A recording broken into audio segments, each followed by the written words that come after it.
నిన్నెవరైనా కూడా దండిస్తే, నీ మీద చెడ్డగా మాట్లాడితే, నీకు ఏ రకమైన హింస చేస్తుంటే ఎలా ప్రశ్నిస్తాము? మన ప్రశ్న ఎలా ఉంటుంది? చాలా పౌరుషంతో ఉంటుంది, కోపంతో ఉంటుంది. కానీ అన్ని హింసలు పొందినవాడు ఆ ఎదుటి వ్యక్తిని ఎలా ప్రశ్నిస్తున్నాడు చూడండి. ఎందుకయ్యా నన్ను హింసిస్తున్నావు అన్నాడు. ఒక దీనునికే ఇది సాధ్యం అండి. ఇలా పలకడం ఒక దీనునికి సాధ్యం, ఒక సాత్వికునికి సాధ్యం. ఇది ఇలాంటి పలుకు మనుషుల్ని మారుస్తుంది. మాటకు మాట, కత్తికి కత్తి సమాధానం చెప్పిన చోట జీవం ఉండదు, మరణమే ఉంటుంది అక్కడ. ఆయన మనకు నేర్పిస్తున్నది ఇందులో ఏమిటంటే, సాత్వికుడై వస్తున్నాడు ఆయన. ఎవరి మధ్యకు సాత్వికుడై వస్తున్నాడు ఆయన?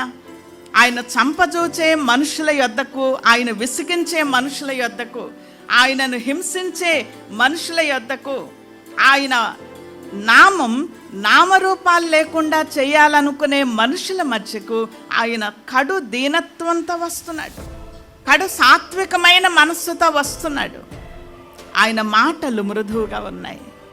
నీ కోపం పుట్టించే పని ఎవరైనా చేసినా, కోపం పుట్టించే మాట ఎవరైనా మాట్లాడితే మనకు కూడా సర్రున కోపం వచ్చేస్తుంది కదా. నాకు గనక మండిందంటే అని ఉపయోగిస్తారు చాలామంది. అలా ఉపయోగించే ముందు ఒక్కసారి ప్రభువును జ్ఞాపకం చేసుకోండి. ఆయన బెదిరించిన వారిని బెదిరించలేదు, శ్రమ పెట్టిన వారిని శ్రమ పెట్టలేదు, ఆయనను హింసించిన వారిని హింసించలేదు అన్నాడు. ఎందుకంటే ఆయన అందుకోసం రాలేదు, అలా రాలేదు. ఆయన సాత్వికుడై వచ్చారు. అసలు ఎవడా యేసు చాలా విర్రవీగిపోతున్నాడు సౌలు. ఎంత రంకెలు వేశాడు, ఎన్ని రోజులు రంకెలు వేసి సంఘాన్ని హింసించాడు, సంఘాన్ని దూషించాడు. ఆయన చెప్పాడు, హింసకుడుని నేను, దూషకుణ్ణి, హానికరుణ్ణి. చూడండి,